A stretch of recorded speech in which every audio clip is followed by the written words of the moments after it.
Welcome to Exo News TV. I'm Michael Sala.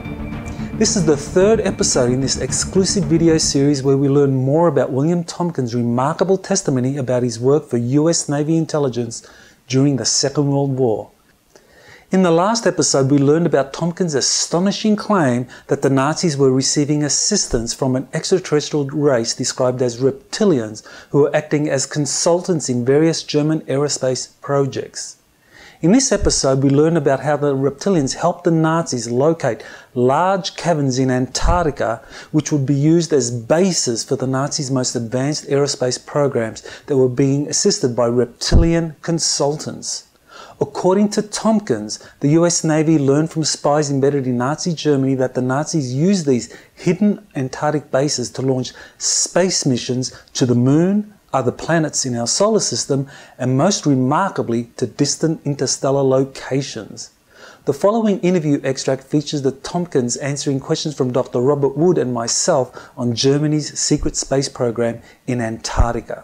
The Navy spies talk about the Nazis landing on the Moon, landing on Mars. Oh, it's not just the operatives found this data and they bring it back to the Admiral's secret office at the top of that building. You can see the building from down when you land over at North Island. And these fellas were all over the occupied area in Germany. And they found all of this equipment. They found the program for extended life. That wasn't really an extended life. It was a life program that the extraterrestrials were already doing. So the Nazis had it, you say? Yeah. Okay. And so it was no big deal at all. The move from Germany to Antarctica was in operation in 1934, way before the war started. In fact, some of the stuff went down in 1913. Large portions of equipment were sent down there, but right next to them were 3 tremendous-sized caverns, which the reptilians had. Not Greys, reptilians. Germany got 2 more, but they were about 1/10 the size of the big reptilians. So they were able to bring the supplies down, mostly by submarine. They built these fat submarines. There's a regular class that they built, so they could ship all this stuff down. And they were shipping stuff down right after the turn of the century. I mean, whether they had convinced themselves that they didn't care or they weren't interested in the war, whoever it was, like the Veil Society,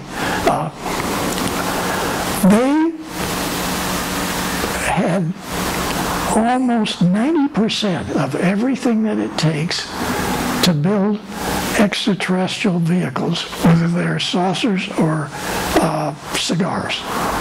They had that down to Antarctica by 1932. Some of it was gone down.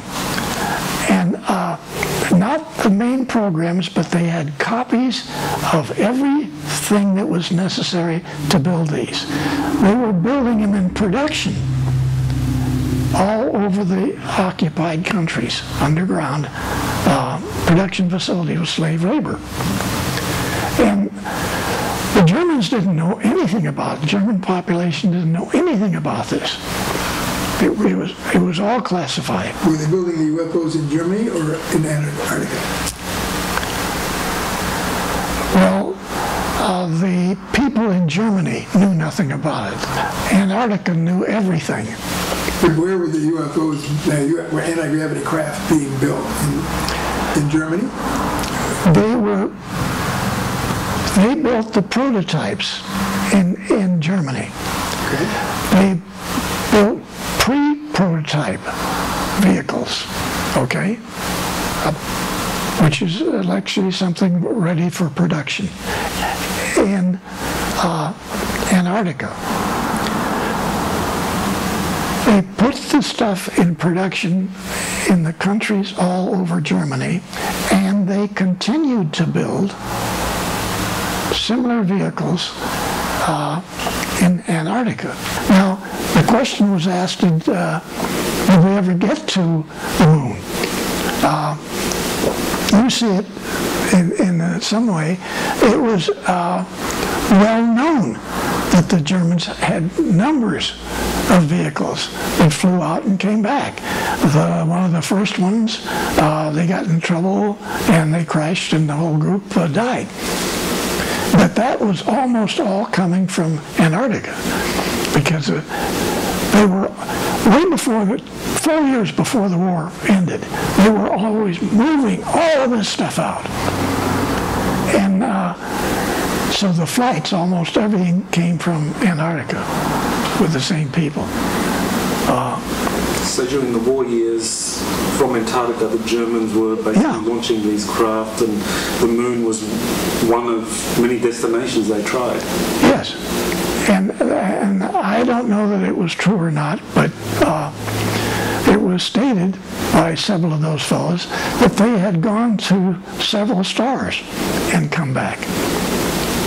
So that would be a kind of corroboration that the so-called Andromeda device, which was based on some principle of teleportation, actually was viable, that they were able to use the Andromeda device to get to a star system like Aldebaran and then come back. Yeah. In the next episode of Exo News TV, we will hear from William Tompkins how the Nazis used slave labour in their hidden Antarctic bases, and that the Italian government had also developed a flying saucer program headed by famous inventor Guglielmo Marconi that was secretly operating out of hidden South American locations.